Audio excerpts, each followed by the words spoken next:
Hey guys, before we get started, we want to shout out all of our awesome partners, including Hicks Chicks, Gregg Vet, and all of the awesome partners that you see on the screen right now. Make sure to do business with them, and we hope you enjoy the show.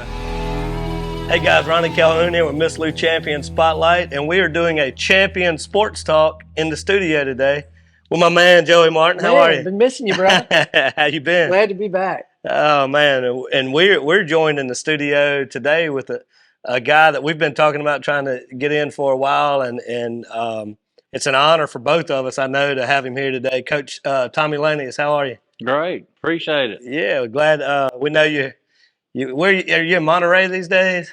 Right on Horseshoe Lake. Okay, Horseshoe Lake. So Yeah. you made a little journey into town to visit us this morning. Well, yes, and I'm doing part time with the rec. Okay. Yeah. So you're okay Yeah, over in Vidalia. right. Okay. Now, John Lee Hopper called me about 4.5 years ago. I'm sorry about that. I got to tell you that story, y'all. I left Rigmasters and was going to retire again, and he said, "Look, I heard you wasn't working at Rigmasters anymore," and he said, "Would you want to come up here and help cut grass and stuff like that?" I said, "I don't know, John." I said, "Will I have to make any decisions?" And he said, "Well, probably which way to turn the mower." I said, "Well, I'll do that then." He said, "Well, do you think you would mind working with me?" Because, I've known him all my life, just about. But I said, "No." I said, "But I don't think I have a problem, but I want you to know this." I said, "I have whipped my boss's ass before." He said, "I believe it." That's awesome. That was a funny story. Well, man, we're certainly glad to have you. I'm glad to have you here, and I was thinking about it on the way over here. The guys that we get to interview, it really is an honor to be able to sit down with you guys who have done so much. We're going to talk about your life, but a large part of that we'll talk about sports. But just the guys who have paved the way for the coaches who are there today, and it truly is. It's kind of humbling after a while if you think about it. The guys that we get to sit down with. So I want to stress that it really is. We're thankful to have you here today. Well, I really appreciate it. Yeah. I think what we'll do is we'll just start early on in your life, and we'll just go chronologically, and that way we'll make sure we cover everything. So why don't you tell us a little bit about where you grew up and where you went to your younger grades and all that kind of stuff. Okay. Well, I was born in Baton Rouge, Louisiana. Okay. And I was a premature baby at 2 pounds. And I was Woo. partially paralyzed on my left side. That's when I was weak, My daddy, he first time said, "What is it?" He said, "You could take a man's handkerchief and fold it 4 times and use it for a diaper." Oh my goodness.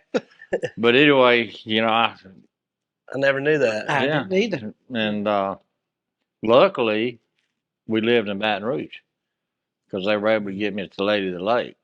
Whereas if I'd have been in Vidalia, and don't mean it ugly, Yeah. but the facilities back in that day wasn't there. Right. Yeah. And so I came into the world struggling, but I don't regret it. I always tell everybody I think that's what made me tougher, Yeah. But we stayed down there until I think I started the 1st grade there. And then we moved to Vidalia. My daddy was a riverboat captain. And he was wanted to be by the river, but he wanted to get out of Baton Rouge. So we moved to Vidalia and started the 1st grade there. And I went through all the grades there. Matter of fact, I got to go to all the schools. At first, the Vidalia Upper Elementary now used to be the high school 1 through 12. Mm-hmm. Then they built. And actually, the football field was right there, wasn't it? Yes. Mm-hmm. Yeah, I didn't know that either. And had the swimming pool over there. Right. Oh, yeah. And, Where the upper elementary is. Yeah. Okay. Yeah, the upper elementary. We grew up. My house used to be right across from there. Okay. Then they built the lower elementary, and I went there in the 6th grade. And then they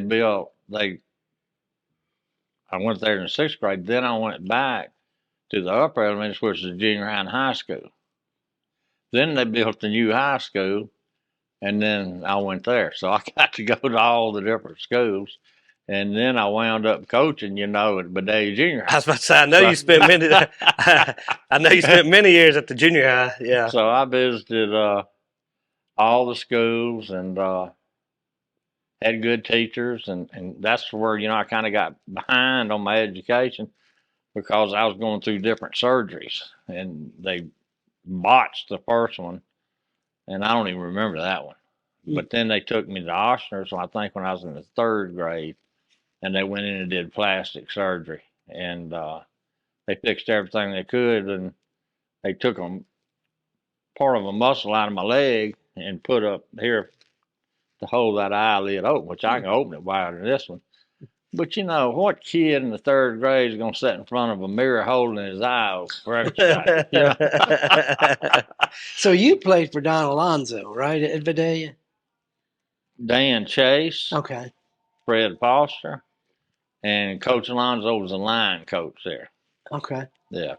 His they had the old Campbell house right there by the river, by the old high school. Oh, yeah. And he had, 8, 10 kids? 9. 9. And they would come over to our house a lot. And, man, you talk about a blast. But he was a tough coach, wasn't he? He was, but he was totally, people don't understand. Different coaches have a different manner, But the point is, can they get it across? Mm-hmm. So I've learned through the years from my coaches, be yourself. And it don't make any difference whether you're a fire breather or just an easy going. If them kids know you're true for where you're coming from, Yeah. you're going to respond to them. And Coach Chase was a fire breather. I mean, he'd whip your chin strap off and beat your helmet and all kinds of stuff. And Coach Alonzo, of course, now Fred was a fire breather too. But Coach Alonzo was very quiet. Mm-hmm. He said, "This is what I want you to do. And by God, you better listen." Because he meant that's what I want you to do. That ever raised his voice, Not non-optional, huh? Yeah. That's right. So he said, I got to coach with Coach Alonzo one time at West Monroe. And he was a heck of a coach. He was a good coach. But then you had to go to Natchez for a year because of your age and play football there. Tell us about that. Well, what happened there, it goes back to the school, kind of getting behind, and then I didn't make it out of the 8th grade because I guess I was still struggling behind, and plus kind of getting my teenage years, And but I went to summer schools and made it up, and all I liked was one class, and I could have graduated. And like I was telling you earlier, after the season was over at Vidalia, I didn't start playing football until I was a sophomore. I was in the band, and I didn't know you were a band guy. Yeah. But, back in the day, probably 50% of the football team was in the band. Really? Vidalia's band was 100 strong. Oh, yeah. They were in the top 100. Played in the Cotton Bowl parade back then. Top 100 bands in the country. Learning all kind of stuff already. Yeah. Yeah. And Coach Chase, back in the day, if they thought you needed to play football, they didn't treat you very well, But they shamed me enough, I guess, to where I decided to go out. And because some of the players started kind of harassing me a little bit, and I harassed back. And made me angry. So anyway, I went out and made a team. And then what Coach Foster did, I played junior varsity and high school. They were trying to catch me up. Well, it comes out, like I say, my senior year at Vidalia was actually my junior year. Okay. And I was lifting weights in the gym, and we just started with weights. Billy Shaw came to town, and he built. Hall of Famer. Yeah. He was all pro 9 years. Yeah. And do you know that he was the only American football, played in the American Football League, that they allowed to be in the National Football Hall of Fame. Hall of Fame, yeah. Yeah. Wow. He was a super nice guy. Boy, he helped out a lot at the school. What a man, yeah. He was. He brought weight training to Vidalia? Well, he had his own setup. You know what I'm saying? He brought weights to that. Yeah. And there's 5 of us. We got started on it with him, and they finally got some weights at the high school, but it wasn't any kind of set up like a bench press stuff. And I was in there working out, and I was bench pressing 300 pounds. And back in the day, that was pretty powerful. And these LSU coaches come by and look. They went in there and was talking to Coach Alonzo, and said, "Who is that guy?" And he told them, and he said, "But he's going to graduate this summer." He said, "Well, you tell him if he'll go to Natchez, we'll give him a scholarship at LSU." So, I mean, to me, I didn't have much choice, you know. I mean, I love the game. Yeah. And so I went to Natchez and started over there. That's a funny story, too. Country comes to town, you know, I go over to Natchez, and at the end of the week, I got on the first team linebacker, second team offense. Damn. Well, I'd work. Second team offense. Hell, I went to the coach's office. I mean, I actually had tears. I said, "Coach, I don't know what I'm doing." I said, I'm working hard, you know, to get on that first team. And now I started laughing. I went, "What's funny?" Coach always says, "Tommy, we only play one way over here." You used to playing every snap of the game. Huh? Yeah. He said, "I'll tell you what, I'll put you on the board tomorrow." And he said, "If you win," he said, "you can play offense." So I did, and there was 3 of us that played offense. But this is funny about that. You go out and play 2 or 3 plays, and they get you out of there. You know? Yeah. But it was a great experience over there. Y'all, we had the first winning season in 7 years. Wow. At Natchez. And the people went crazy. I'm telling you. Yeah. Our first game, I got to tell you this too. Rookie comes to town, or Rule comes to town. We played Jackson Murray the first game. They'd won the state championship the year before. And their whole backfield supposedly signed with Ole Miss. Their offensive line was all seniors the year we went to play them. And they were supposedly all going to be D1 players. I got that linebacker, and I lined down, and I was looking. Well, in Vidalia, we played good football, but you had a split second to kind of see what was happening. I'm ready. They snapped that ball, and the first thing hit the ground was the back of my head. Them suckers, come on. I went, "Hey, we're going to get in another gear here." But we had Henry Holloway. Woo! 3 plays. He was the fastest white boy in the South. And he went to LSU. But yeah, 3 plays. We were in the end zone. Well, they'd have to march it. You know, when the game ended, they were on our 40 going in. I mean, it was just 3 yards in a cloud of dust. But they couldn't break, and we won it. That was a great honor to beat the state champions, you know. Yeah. Wow. So you grew up coming through Vidalia schools. You started playing football in 10th grade, played for a couple years at Vidalia, then played at Natchez. What happened after that? Well, I was going down to LSU every weekend, and got to talk to some of the players. Ronald Jeter, you know, and C.C. Ray was there at the time at LSU. Yeah. And I got to talking to Ronald one day, and I said, "Well, Ronald, how do you like it down there?" Of course, LSU was going through a little turmoil at the time. And he said, "I'm going to ask you this." He says, "Does your dad have a lot of money?" I said, "No." He said, "Is he politically tied?" And I went, "No." He said, "Tom, you might want to think about it." Wow. And I said, "Well, where would you have gone?" He said, "If I'd had to do it over again, I'd have went to Louisiana Tech." He said, "They play good ball. They take care of their people. It's smaller, you know."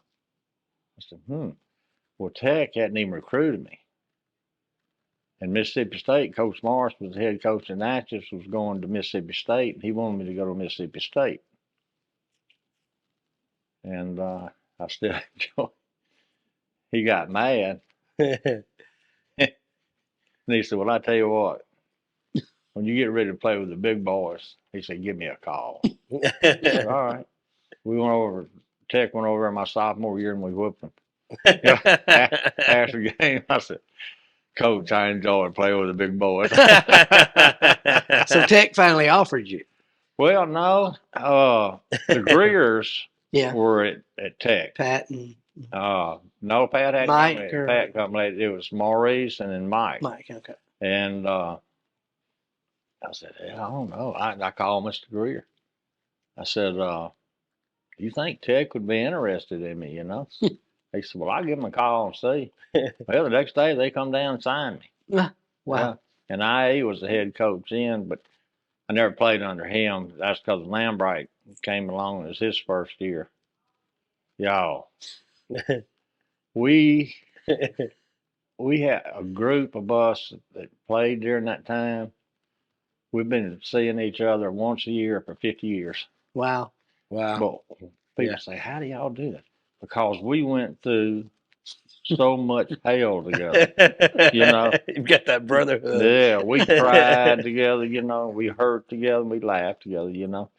And it was something. And I wanted a red shirt, but and I signed as a linebacker. And one day at practice, one of the defensive tackles on the scout team got hurt, and they needed somebody just to fill in. Well, Gary Morgan was up there at the time, and he was going to try out, and he missed it, and then he got sent to Vietnam. And but anyway, I wasn't a real happy camper, and we had a big old offensive tackle.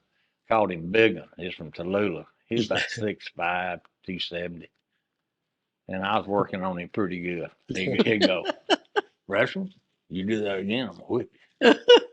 Wrestling, I told you I'm going to whip you. And I said, I tell you what, just grab a hold of what you want to get, you know. And you actually play with Terry Bradshaw and Phil Robertson. Phil Robinson. And everybody tells me Phil was just as good as Terry was. But the story after that was a big one, and the coaches saw it. Friday, I was on the bus starting tackle. Wow, that's awesome. That's awesome. Hey, I got to finish that up with this too, because after the season was over, Lambright said, "Well, do you want to go back to linebacker?" I said, I don't care where I go." I said, I just want to play." And he said, "Oh, hell, you the starting tackle now." Oh, you got a point. Yeah, but let me tell you the first time I saw Phil Robinson. And he was an outstanding quarterback. Matter of fact, Barry Bryant said he could read a defense better than any quarterback you'd ever seen. Wow. Well, I always wondered if that was just kind of hype, the hindsight. They're like, oh, he was good because he became famous. No. If they overstated how good he was, he was actually that good. If he hadn't gave it up, Bradshaw would have had to ride a bench another year. Isn't that something? I mean, it was fate. But my first day of practice, I was walking down the hall, and I look up, and here comes this guy down the hall. I'll never forget. Had on a pair of camouflage breeches, a T-shirt with no sleeves in it, and he walked by. And I turned around and looked, and there's a damn squirrel tail hanging out of his back pocket. And I pulled him. I said, "Who is that guy?" And they said, "That's our quarterback." That's hilarious. That's awesome. But were you surprised when he didn't come out his senior year or just quit? No. Phil's love was hunting. Yeah. I always said he was the modern day mountain man. And like I say, he was late coming in. He'd been squirrel hunting, you know. And Lambright was a fire breather. I mean, it's no bad. He was like a Bear Bryant. And IA was what you call the gentleman's coach. Very quiet, very laid back, you know. And that's who he was used to playing for. Yeah. And when places changed coaches, that's what happens. Yeah. You have a lot of people that believe, like Lambright said in that first meeting. He said, "I'm not Bear Brown. I'm not so and so." He said, "I'm Maxie Lambright, and I'm fixing to find out who wants to play for me." And about that time, one of the coaches threw the door open. Wow. He said, "If you don't like it, you can leave." He said, "Because I'm fixing to find out," and he did. Yeah, I forget how many. There was 5 of us as freshmen had to step in and play. Wow. And back in the day, you didn't play that many freshmen. You know, they all had that red shirt season. But because they all left. And y'all won a Gulf South Conference, didn't you? Oh, yeah. So did you play? So you're saying that he left? Did you play on the same team that he played on? Yes. Okay. My freshman year, Phil was quarterback. Okay. But after that year, he decided he just didn't want to do it. And that's when Bradshaw stepped in. Okay, that's what I was going to say, because I know that they were on the same team. I've heard the stories, but so Phil was a little bit older than Bradshaw? Mm-hmm. Okay, so Phil was the starter. Right. And then he left and Bradshaw stepped in. Okay. And like I say, it was kind of a shock. Mickey Slaughter was the offensive coordinator and quarterback coach. He played at Tech and went on and played with the Denver Broncos. Very intelligent guy. And he jumped on. I'm going to tell you something. Bradshaw should have sent him half his check every month. Because he made Terry Bradshaw. Wow. Well, you also play with Roger Carr, too, as well, huh? Oh, God. Look, Ron, you know, when these guys went to the pro, most of them, that first year, their heads swole up. and it's natural. Yeah. You know, I mean, dang, you know, I got to step up, you know. Yeah. And I'm getting all this money. So, you know, their head kind of swells. Yeah. Not Roger Carr. Mm. He's the same guy when you saw him as he was when he was at Tech. He had some speed, didn't he? God.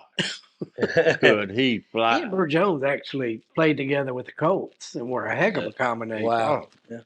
You know, he didn't play high school football. Really? I did not know that. Just come in dominating. Well, he was out. He got a track scholarship. He was from, I can't remember that little town up in northwest Louisiana.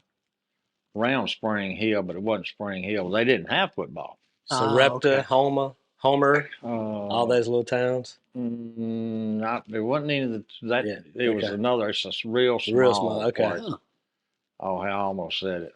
But, that's all right. Arcadia or something like that. Huh? No, it was on further up there. Okay. Oh, I can't think of it right now. Like I can look that up. Give him some homework to do. That's right. That's right. Oh Lord! But his grandparents raised him, and he got a track scholarship, and he was there right there, warming up and stuff. And Coach Slaughter had the quarterbacks out there throwing, and they saw him running. Coach Slaughter said, "Come here, son." He said, "Can you catch a football?" He said, "I think I can." He said, "I never played." He said, "We'll take off running." And he told Bradshaw to throw him one. He said that sucker was wide open and just like a natural. He said, "Come here, son." He said, "I think you need to play some football."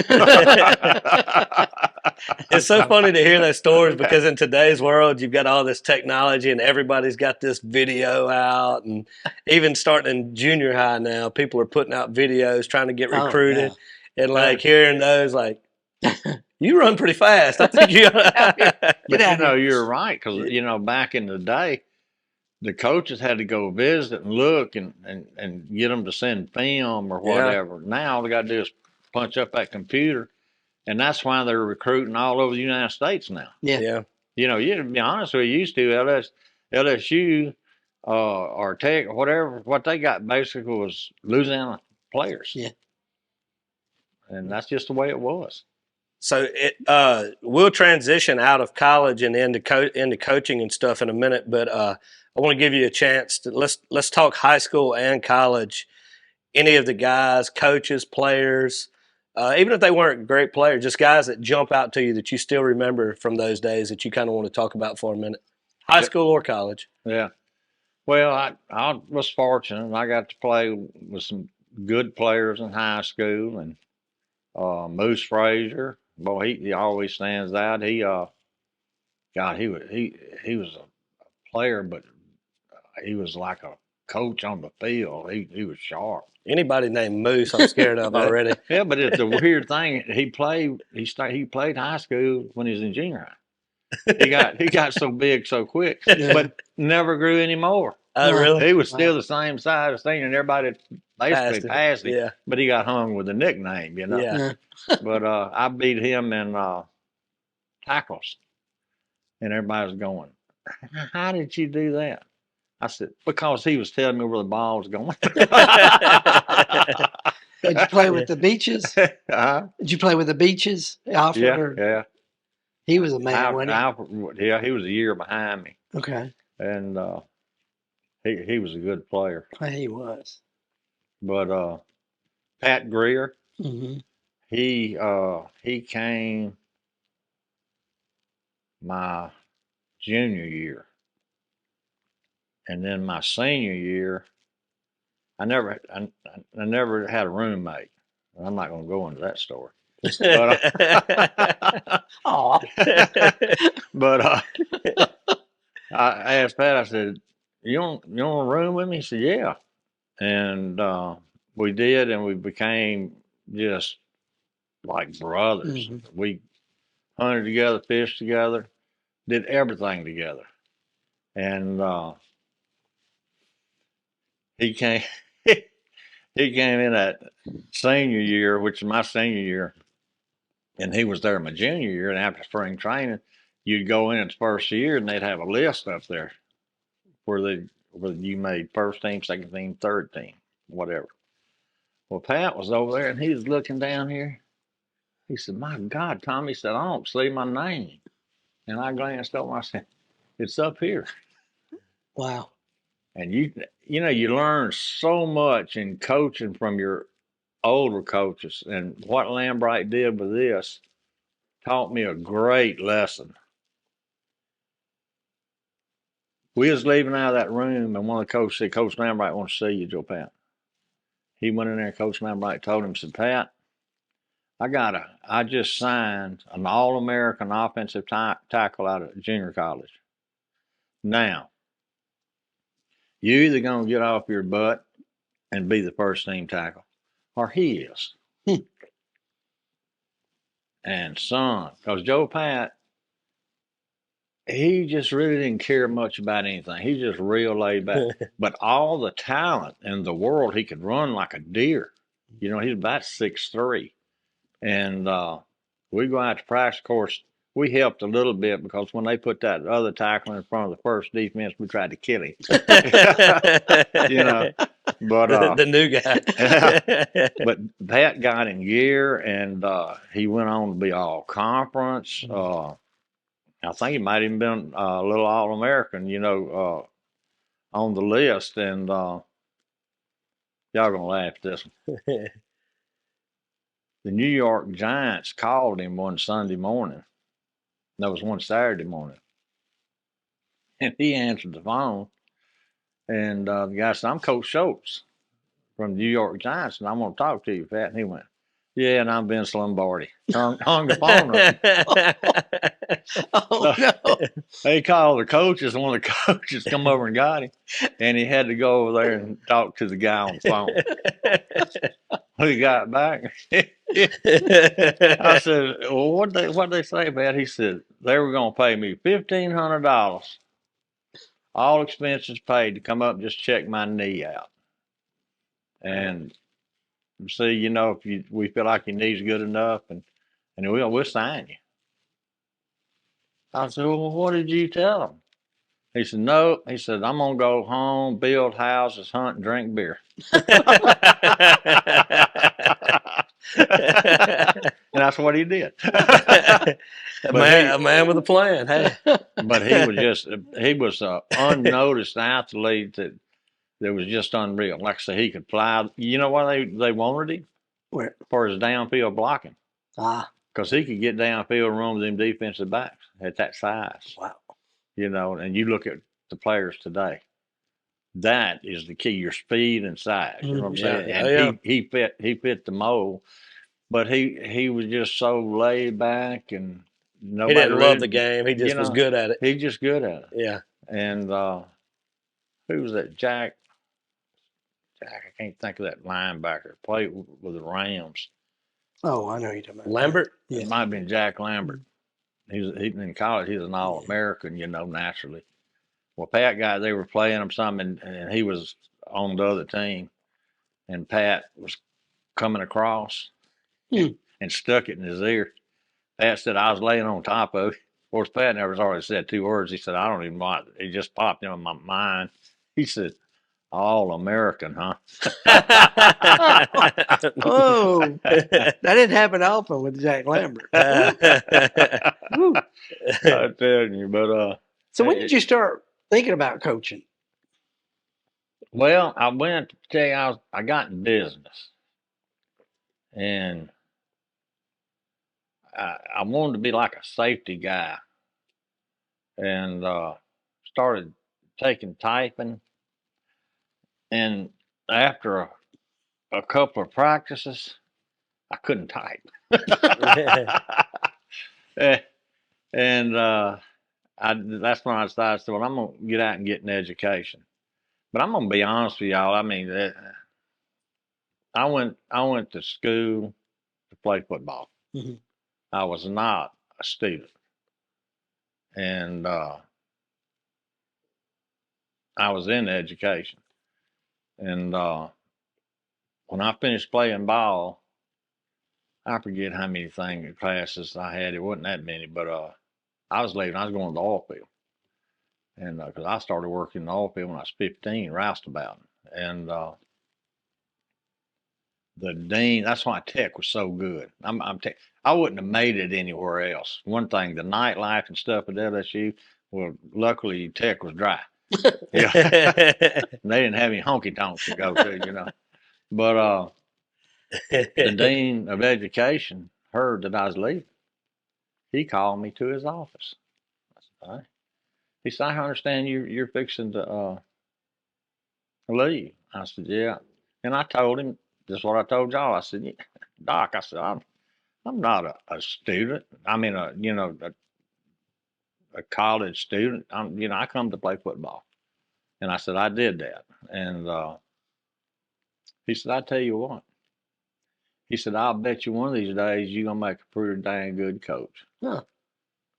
I said, really? I said, I don't know whether I'm going to stay here and take all them classes. He told the secretary, said, bring his folder in here.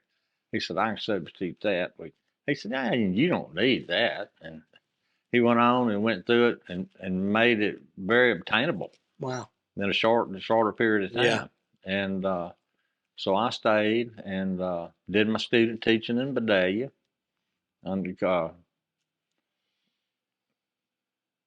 who was the Coach Williams was my Was it Stampley then? yeah, Stampley was there. And Coach Williams, I was out of the range. They had like a 90-mile range. But if your sponsor or whatever would agree to it that they'd travel further, you could go. So I was 120 miles, but Coach Williams, who signed me, said, "Yeah, Tommy, go ahead." He said, "I'll take care of that." So I did my student teaching under Coach Faircloth, and I coached Oh, wow. in 1972. Was that your first year as a Right. coach in 1972? And then after I graduated at Tech, there wasn't a coaching that open at the time, and so I went to West Monroe. Well, first, let me go back. First, I couldn't stand just sitting around the house, so I forced my daddy to get me a deckhanding job on a towboat. And that was an experience, though. I got to see the whole Mississippi River all the way up to almost Chicago, the Illinois River. And we were in the Intercoastal Canal, and the skipper comes down, said, "You need to pack your clothes." I said, "Why?" I said, "I thought I had a few more days left." He said, "Your daddy called and said he had you a coaching job. and he was going to pick you up in the morning to get your clothes ready. Wow. He didn't want me on that boat. He Yeah. was so Yeah. afraid I might like it. So did you coach the 73 Vidalia team or help coach? Right. That was Because what happened, I did that spring at West Monroe and then come back to Vidalia. that was a team that had what 37 scoreless quarters. Yeah, we had 9 games. Yeah. Yeah. Oh, they were a trip. You talking about get after it. Yeah. Hell, we were playing Newton, and the score was 0-0. We get a touchback and get 2 points. They come running off the field, screaming. Coach Faircloth told us this story. We won. We won. I mean, they're going, hell, the game ain't over. But it was for them. Coach Faircloth told us that same story. He said they were certain. He said they were. I mean, it was just, I said, God dang. But that Coach Faircloth, y'all, there's a couple of months ago, we come out to the house and we did fish. And he was sitting there and he said, remember in 1972, we were on the 10-yard line and it was 3rd down, you know? And I looked at him, I said, Coach, I can't remember what I had for breakfast, much less 1972. Well, you know, his best stories are about bus trips, and they all include you. Oh, my goodness. I think you were tying down the stuff on top of the boat. No, that was Fred. That was Fred. Okay. I was driving. Okay. And it was at Richworth, and the crowd was going crazy. We beat them, you know.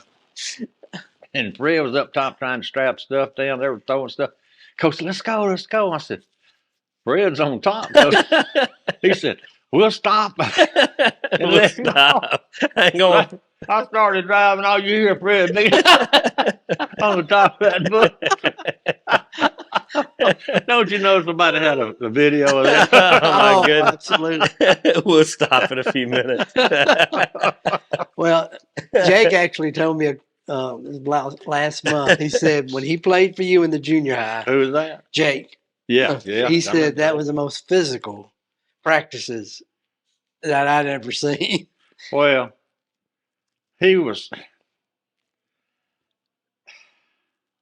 you know, I coached both places. Mhm. And I do remember that back then. I kept telling myself, I said, Tommy, sometimes you might need to ease up because I was coaching him more like a high school athlete. Mhm. He was glad you did. You You know. got him ready. Yeah. Mhm. But that was my whole thing in coaching was to get them ready for the high school. Right. And y'all, and it gives me chill bumps right now. Nobody did what I did. I was with them as a 6th grader till they were a senior. Right. I got to see them lights come on. Yeah. You know what I'm saying? So you didn't hand them off and say, here's a half finished product, take it from here. Right. Yeah, you were part of the whole journey. Exactly. And what me and she were having our family, and we just couldn't survive on teaching and coaching pay because she couldn't work. So I went offshore for 4 years. Well, I was applying for jobs in South Louisiana. I was going to go back to coaching because the oil field went down. Plus, Gretchen, my oldest, wanted to know when I was going to start staying at home. I told her, that's it. Yeah. And so I applied. We were here at the Concord Walk. Mr. Showman was in there. And he said, hey, Tom, what are you doing there? And I told him, I said, I'm applying for some coaching jobs now in South Louisiana right now. He said, I'll tell you what. He said, come out and see me next week. He said, I think I might have some. So I went and saw him, and he said, there's an opening at junior high. And he said, just as soon as the high school needs somebody, we'll move you to the high school. I said, all right. So I took it. And a week before I actually started practice, I get a call from Bro Bridge wanting me to be their defensive coordinator. Wow. I couldn't. I was that kind of person. I said, no, I didn't sign the paper, you know. But anyway, we went on to junior high, and an opening came to the high school. And me and Dee sat down and talked about it. Said, you know, we said, we got a bridge here. because what was happening, a lot of them kids wouldn't go out as ninth graders because they were afraid. They were going to a new school. Yeah. It's a little intimidating. Didn't know anybody up there, didn't know what's going to happen or anything. Well, we noticed when I was doing the junior high and high school, the kids were coming with me, because they knew me, they knew. And we run the exact same plays. Right. We did the exact same agilities, everything. Nothing was new to them. Right. And it just worked. Well, I've talked to several members of the 2003 team that went undefeated and all the way to the semifinals, lost to the University of West St. John. But and I had several of them tell me, Coach Lanius told us when we were in junior high, if we stuck together, we were going to be something. Mm-hmm. So you saw that then, yes, with these kids. Mm-hmm. Well, you go back to the tech thing, the guys that hung in there and stayed. We won the conference. We won the first bowl game. Louisiana Tech ever played. Grantland Rice, wasn't it? Yeah, mm-hmm. And we just, my sophomore year, Tech could have played with anybody. But that's what I'm saying, because we were a team, Right. And that's what, like I said, you learn from coaches in the past, and you try to reinforce that to your players, that you can do this. Look, I had a sign in the junior high up on the wall, team first. Yeah. And that's what I meant. I said, we're going to be a team first, or you're not going to be with us. And I preached it, Yeah. And it's funny how them kids, Sheila's brother painted a big Viking right in the middle of the dressing room floor. Oh, man, it's nice. And one day we was coming through there and somebody walked on the Viking, which, this is on the floor. And one of the kids told him, don't walk on the Viking. And I said, what'd you tell him? He said, don't walk on the Viking. I said, now that's not my rule. I said, but if y'all want that to be your rule, that's what we'll do. Yeah. That'll be y'all's rule. Look, H.L. Irvin come in there one day, coming to see me about something, walked on the bank, and they chastised him. They said, no. Here's the superintendent, supervisor. Just the bonds you've had with the coaches you work with, like Tim Hearn, and so many. Y'all had a heck of a staff. Oh, just great guys. Me and Fred and Dee and John Lee and Coach Hernan, that just. And there was never a dull moment with John Lee and Dee. No. Golly. Man, that was a hoot, man. What's something funny that you remember about each of those guys over the years? Well, anything you still pick on Faircloth about? I gotta tell y'all a funny story about that. Thing that just sticks out in my mind. We were working on kickoffs. And me and him were standing there side by side, and I was watching one thing, and he was watching another. As they came down, if they were staying in the pattern, being in the position they're supposed to be in, And they kick that ball, y'all, and it goes up.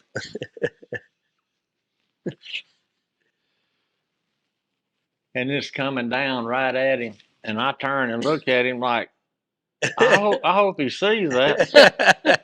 That ball hit him right between the eyes.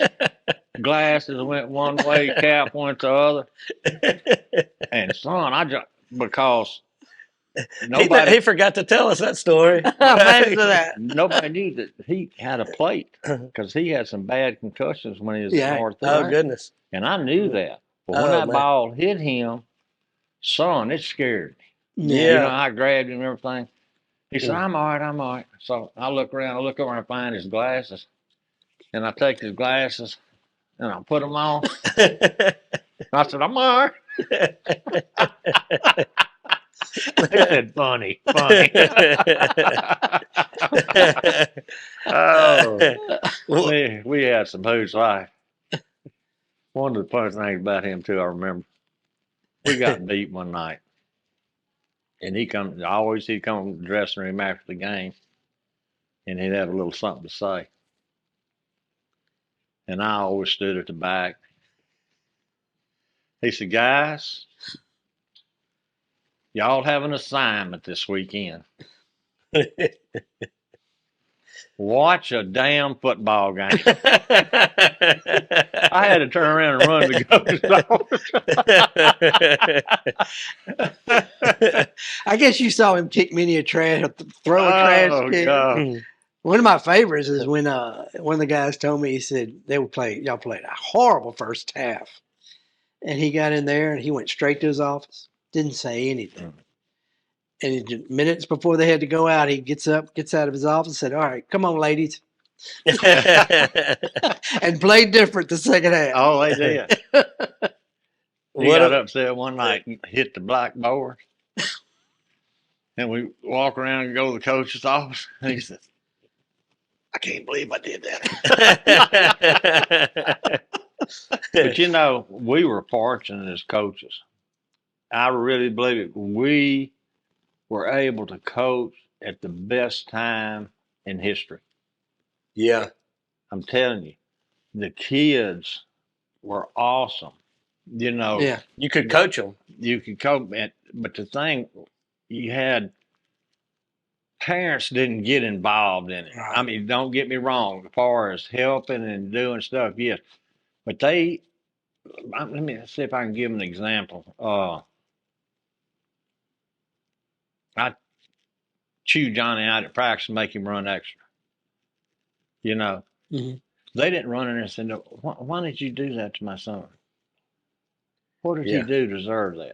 No, you didn't hear that. Matter of fact, if you probably tried to send one home, they wouldn't go because they knew what was going to happen when they got home. Right, exactly. You know what I'm saying? Mm-hmm. And this is the biggest thing that I saw in coaching. When I first started, when we hit that field, we were wide open. Right. We were wide open. Now, this is in August. Before I got out of coaching, it was probably the second game before we actually got them in condition. Really? Yeah. More air conditioning, car, air conditioning mall, everything. Yeah. And you couldn't push them as hard. Right. They wasn't acclimated to it. Remember, Coach Faircloth told us that story. He said when he came back to coach, his last coaching, he said one of the kids said, "Coach, how did we fare against some of your older teams?" He said, "They'd kill y'all." They'd kill y'all. He said they were way tougher than y'all. And they were. He said y'all got to remember they didn't have any air conditioning. Y'all playing video games. Kids now couldn't take those 4-hour practices. No. Oh goodness. And them 30-30s. Yeah. Right. You know. Oh, you talking about shape? My God. Mm-hmm. We were in shape. We went to a coaches meeting one time, and one of the coaches in the district or whatever, I'll never forget, he says, "I tell y'all what," said, "you might beat them today, but you dang sure not going to walk for a week." They're going to knock your britches off. Absolutely. It's about the best compliment right there. I guarantee you. Yeah. Our kids would get after it, buddy. I just can't explain that. I had the best profession in the world. Mm-hmm. I mean, I loved it. I enjoyed getting up, going to it every morning. I looked forward to it, and now that you're looking back on it, now that you're retired from it, and you're looking back. I know in the moment you're kind of just doing what you got to do, but in hindsight, what do you think is your favorite part about those years that you spent coaching? The kids. Just that camaraderie. Yeah, I mean, they probably think I was a mean or hateful guy or whatever, but I coached for them. When you can see a kid's light come on, there's no greater reward in the world. Yeah. I mean, no great that you feel like that you had part of that. That you've taught them some self-discipline, how to work hard, how to keep going when things don't go right. I mean, athletics is really about life. Yeah. I mean, that everything, because you're going to get knocked on your ass. What are you going to do? You're going to lay there, you're going to get up. You know, how are you going to handle this? Yeah. Are you going to get after it, work harder? You lose the game. You going to give up? Or you going to get your butt in gear and try to win the next one? So when you throw all that ingredients into the gumbo, you know, Yeah. that's what coaching about. Me and Charles at the junior high, we did everything to get them ready for the high school. Everything. Matter of fact, I had Coach Johnson one day. He said, "You know, we're the best kept secret in the country." He said, "What are you talking about?" He said, "You know, we've only lost one game in 5 years. Do you realize I wasn't even aware of that?" Wow. I knew that we were doing good, the kids are doing good, but I guess the thing that because we didn't call you, Joe, or anybody, you know, and tell about our junior high games. Right. Do you want to try to put your junior high program to be compared to your high school program? No, no. That's a low key thing there.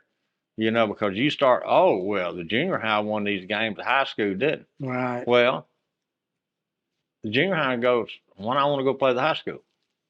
Yeah. You know what I'm saying? We didn't give junior high jackets. We didn't give a bunch of trophies. They all got the same thing. But it was all to get them ready for that high school. And there's no better feeling than when a kid comes up to you and just talks about when he played for you and is just real thankful about that. I'm sure you've had that a lot. Not really. You know, most teachers or coaches very seldom here, but you know that you had a hand. I've heard it a lot about you from. I mean, obviously, you remember my legs in high school about this. My knees were the biggest part of my legs, but so obviously, I wasn't a football player. But I've heard it many times. I've heard the guys over the years tell stories about all of you, like you and everybody, all the guys. I mean, they just go on and on and on about the impact that you had in their lives, Yes, and indeed. that you know all the whole group of coaches that you guys had.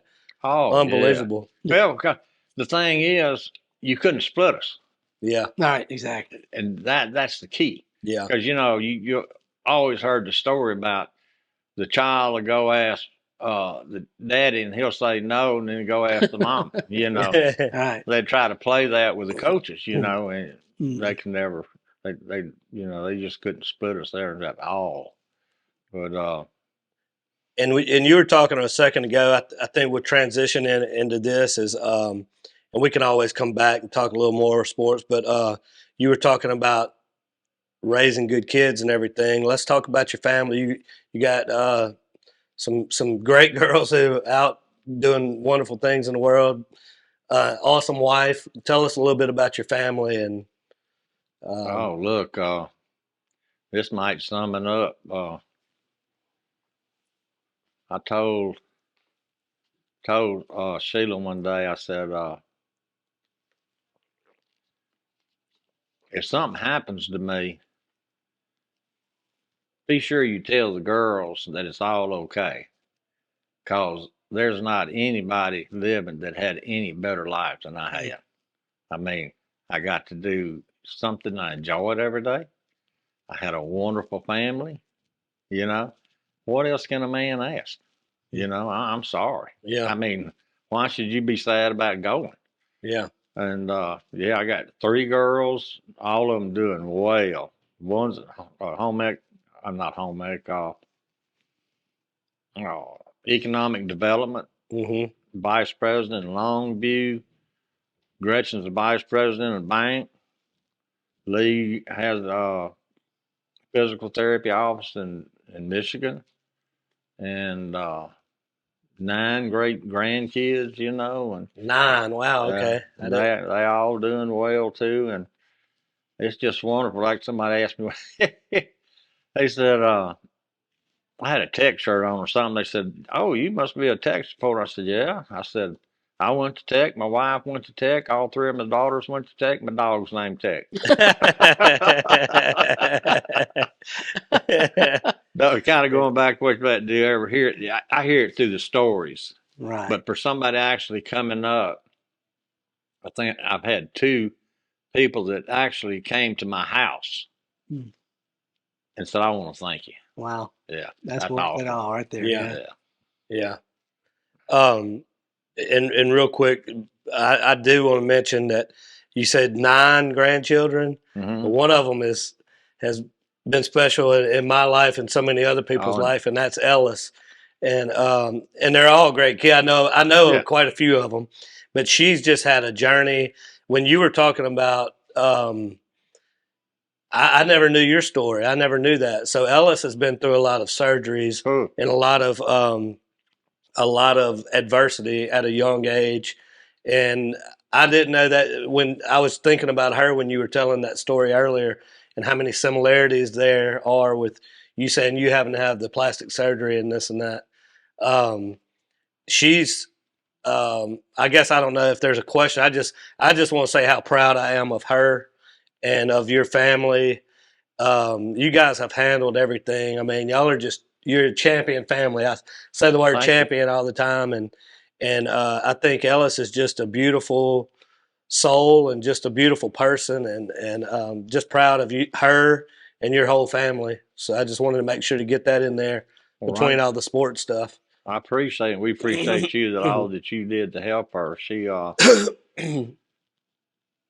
She's been through a lot and still got a lot to go through. I don't know whether y'all seen the new pictures of her since they did her fight. Yeah, that just blows my mind how they can do that. But going back to what you said about me going through the surgery and everything, that's why I wasn't very good in school. I was a school pet. Yeah. I mean, I was the pet. Yeah. Well, hell, it didn't do me any good because when I got to college, I didn't know what a book looked like, you know? Yeah. Yeah. So, therefore, we've taken some of that and we've impressed it on her. Yeah. And Heather and Matt. Hold her feet to the fire and go with it, you know, because you're not going to do her a favor by bending over because she has some disabilities. Yeah. But y'all, that child, when she left here, she was a celebrity. Yeah. My God. I mean, everywhere I go, said, "Oh, you held that." Yeah. Yeah. And I said, "Okay, she's going to go to Texas, bigger school and everything. She's not going to know anybody." Yeah. She ain't never looked back. You know, I was so worried about it. Heather and I talked right before she left, and I just said that, you know, I'm great. I'm happy for you guys for this transition. And I said, I'm just praying for Ellis that the kids will respond to her and be nice to her, because there's so many mean people in the world. Oh God, and kids are cruel now. Yeah, and I'm glad that she's just doing her thing, and that makes you feel good. It does. Yeah, we can learn a lot from kids. Yes, indeed. We can learn a lot from them. That they're tougher than we are sometimes. Look, being coaching, I'm gonna tell you, I used to tell people all the time. I said, "Hey, they teach me as much as I teach them, especially in driver's ed." Oh Lord, sometimes I felt like they taught you to wear your seatbelt, didn't they? Well, sometimes I felt like I was a priest, you know. Everybody get in there and talking. I go, "Oh, that's enough." TMI. So, watching football today, is it hard for you with all the new rules and just? Are you a big football fan? Oh yeah. Still? Okay. Yeah. I used to tell you the players' names and records and all this, and a couple of years ago, I quit watching it for a while because of all the non-patriotic things that were going on, and I couldn't stand it. But yeah, they're bigger, they're faster. more. Let me put it that way. When I played, we still had some big and fast, like Joe Patton, different players. And But when you see the quarterback get hit, you're like, "Oh, come on!" You see, I see his almost face. want to throw up. You know? Won't they just go ahead and say you can't tackle him? Because as a defensive guy, when I got that quarterback, I mean, I was like dessert. You know what I'm saying? Dessert. You know. And I was showing somebody the other day. I said, I can't believe they even playing this game anymore like this.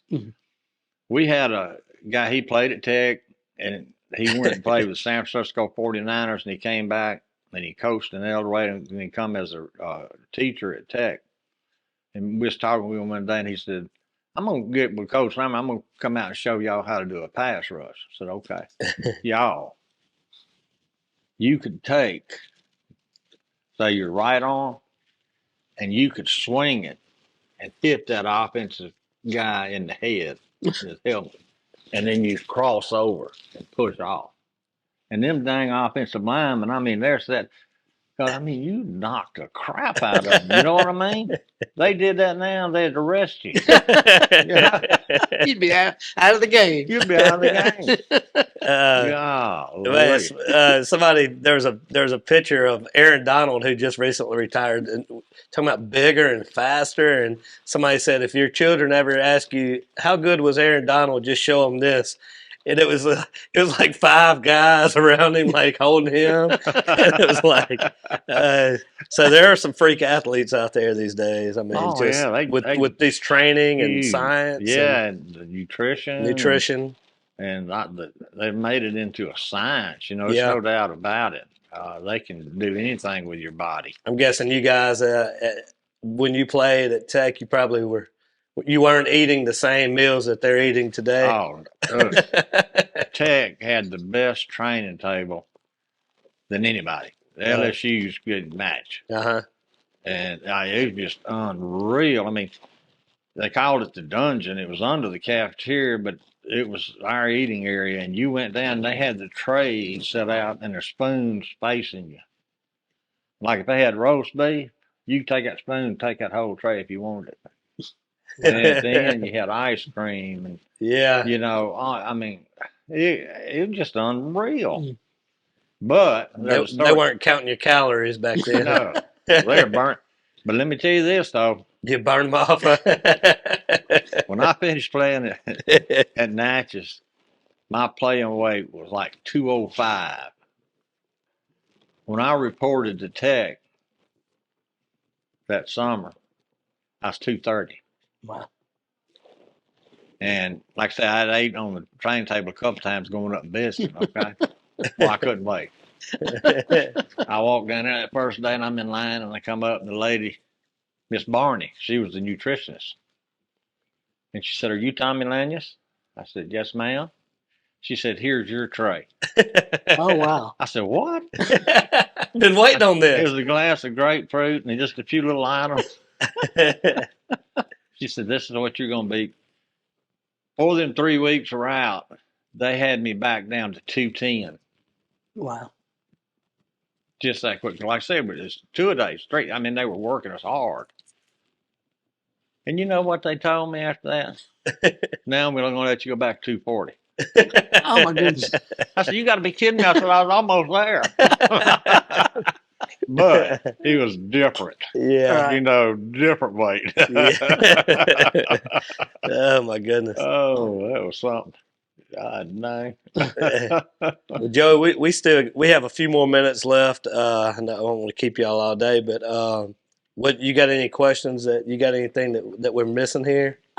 Just looking back, I mean, so many great memories, yeah. What about opponents? Who was kind of the team you really look forward to playing, or who impressed you the most? Let's start with high school. Yeah. Well, Jackson Murrow and Natchez, Bedalia at the time, like Tallulah and Oak Grove when I played.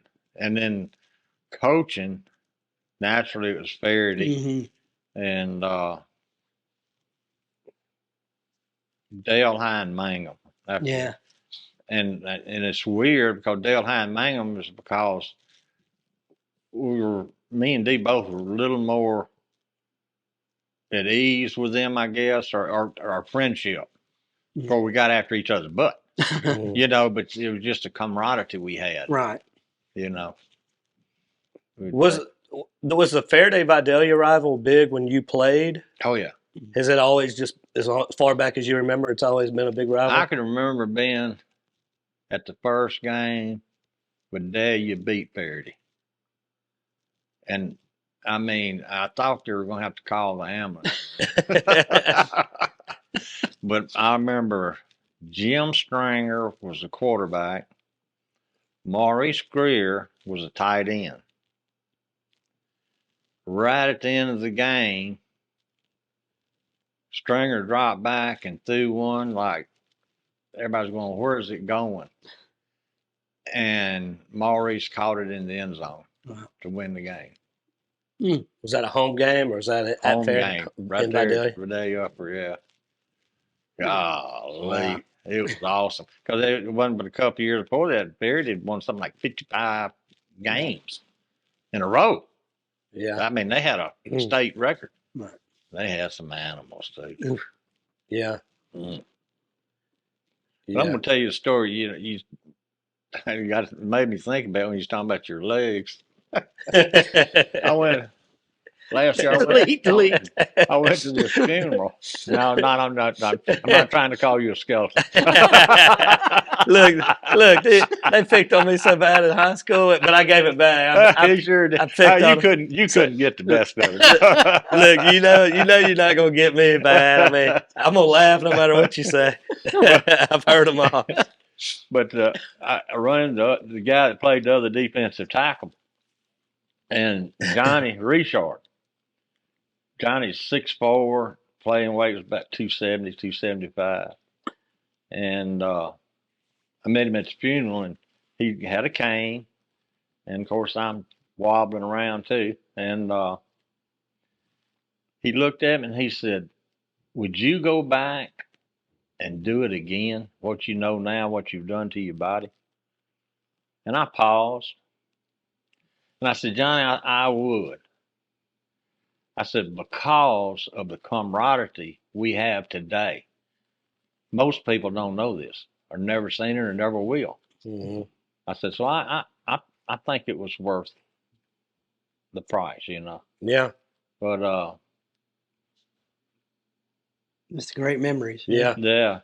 But yeah, it takes a toll on your body. Because I mean, I was a small defensive tackle. Come to find out, the reason they liked that is because I had a pretty good pass rush.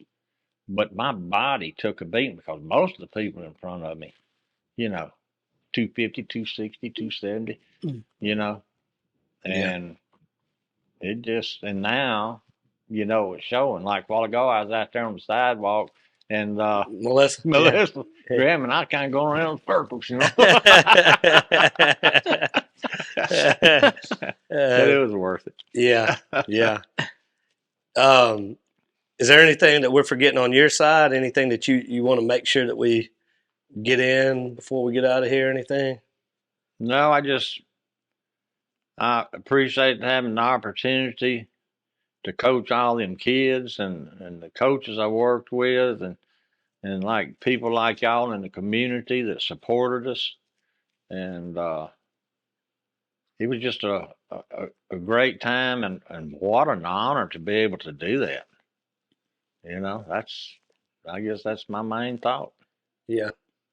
Yeah. It's sometimes I always, whenever I speak with kids or I teach them, I draw this little thing on the board with the axis, and I say, this one right here is what are you good at naturally? What are you pretty good at? And I'm like, you try to get to the middle as close as you can. And this one right here is what are you passionate about? And I'm like, if you can find what you're good at and what you're passionate about, I said, then it comes in the third line. And that's just work your tail off. I said, you better get to the third line on that. But I feel like you're an example of somebody who got to the bullseye on all three. Oh, you were good at it, you were passionate about it, and you worked your tail off at it. Oh, I tell you what, you're right. Very fortunate. And those are the lucky ones. Right. Yeah. And I do want to say this too. All that came about, and I still hadn't figured out why he does it, but the good Lord has rolled on my shoulder. I'm gonna tell you. Yeah. I mean, I can't believe I'm sitting here right now, you know, and Yeah. had the opportunities I had, and to help me deal with life and the things that go on. I mean, to me, if you don't have him on your shoulder, you're in trouble. Yeah. Amen. I think we both agree with that. I can tell you, I wouldn't be here today. I mean, we've been through some stuff, and you got to lean on him when it's. Oh yeah, and who else is any better to lean on? Yeah. Yeah. We got 3 knuckleheads here, so we better lean hard. That's right. That's what I'm saying. I hadn't figured out. You know, I go, Lord, what's going on here? Yeah. That's right. That's right. Well, man, we certainly appreciate it. I know y'all are busy, and but I know a lot of people will watch this episode and just be proud to look back and hear some of these stories, and just to see your face and to hear you, and still got that great energy, and we appreciate it.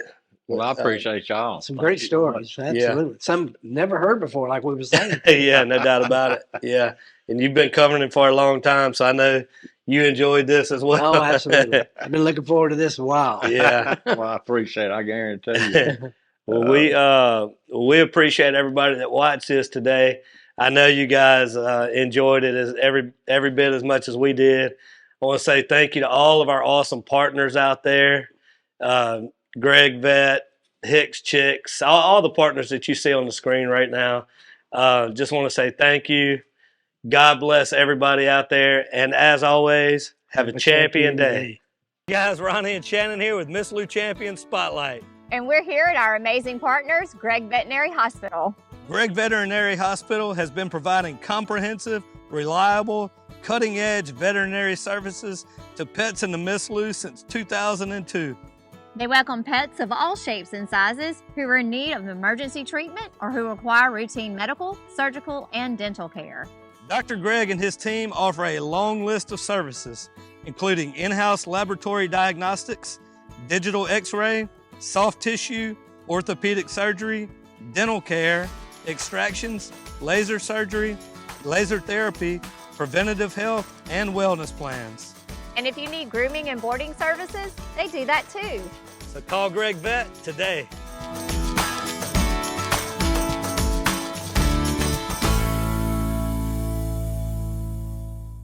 Hi, it's Shannon with Miss Lou Champion Spotlight. If you like what we're doing, be sure to follow, like, share, and even comment on all our content. Also, visit MissLouChampions.com to sign up for our newsletter and to receive other information, as well as the opportunity to receive some awesome prizes. Thank you, Miss Lou, for your continued support, and as always, have a champion day. Hey guys, Ronnie and Shannon here with Miss Lou Champion Spotlight. And we want to tell you about our amazing partners, Concordia Bank and Trust Company. There's a reason Concordia Bank has been serving the Miss Lou since 1903.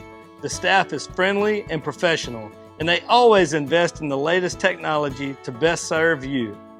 And remember, Concordia Bank is on your side.